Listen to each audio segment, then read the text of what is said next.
ဆရာအမျိုးသမီးရှိခါနေလူပြိုထင်မှာဆိုလို့သမီးလဲ3ယောက်ရှိတယ်ဟာမယ် I'm still handsome နော်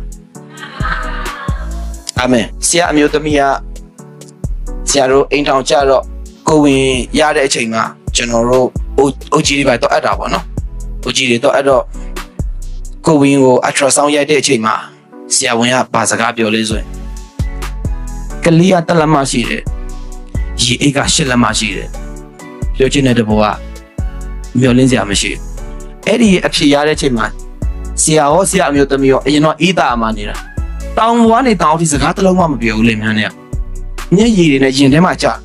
မျက်ရည်တွေဘာဖြစ်လို့အရှိတယောက်ပြတ်ကြဘူးလေဆရာတို့က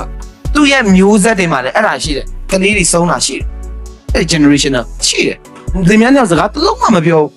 တောင်ကြီးကနေတောင်အောက်ထိတောင်အောက်ထိကားမောင်းတာ2 ယောက်လုံးရင်ထဲမှာမျက်ရည်ပြည့်ပဲအရင်တယောက်လို့ဖြစ်တော့မေးဆိုတာကိုသိနေတာဒီလိုမျိုးခံစားဆုံးရှုံးရတော့မယ်ဆိုဆရာဝန်ကပြောလိုက်တာဒါမဖြစ်နိုင်တော့ဒါနဲ့ရောက်ချင်းဘာလုပ်လဲသိလားကျွန်တော်ပါစာလည်းမဟုတ်ဘူးအိမ်ရောက်ချင်းဘာမလုပ်သူလဲသူအခန်းထဲနေကိုလည်းကိုယ့်ကိုနေဒါပေမဲ့ဘုရားသခင်ဘာပြောရမလဲငါသားဒီနတ်ဆိုးမျိုးကအစာရှောင်ခြင်းစုတောင်းခြင်းမှတပါမတော်တော့ဒါနဲ့စာရှောင်ရ50ကျော်ကြီး55ရက်ရောက်သွားတာ55ရက်ရောက်သွားတာကျွန်တော်ပေါင်900ကျော်ရှိတယ်55ရက်ကျော်ပြီးချိန်တာ160ပဲကျန်အစာရှောင်ခြင်းစုတောင်းခြင်းမှတပါဒီနဲ့ဆိုမတော့ဖះပြောတာအစာရှောင်တာစုတောင်းလေထုကိုချိန်ညာတာငါရဲ့အိမ်ကကိုးကွယ်ခြင်းလေထုပဲဆရာရဲ့အေးသားရအမှုတော်ဆောင်အိမ်ရှိတယ်ကြုံရင်တော့လိုက်ကြအဲ့ဒီမြေတိုင်းမှာဆရာနင်းပြီးစုတောင်းဘူးလေနင်းပြီးစုတောင်းဘူးလေ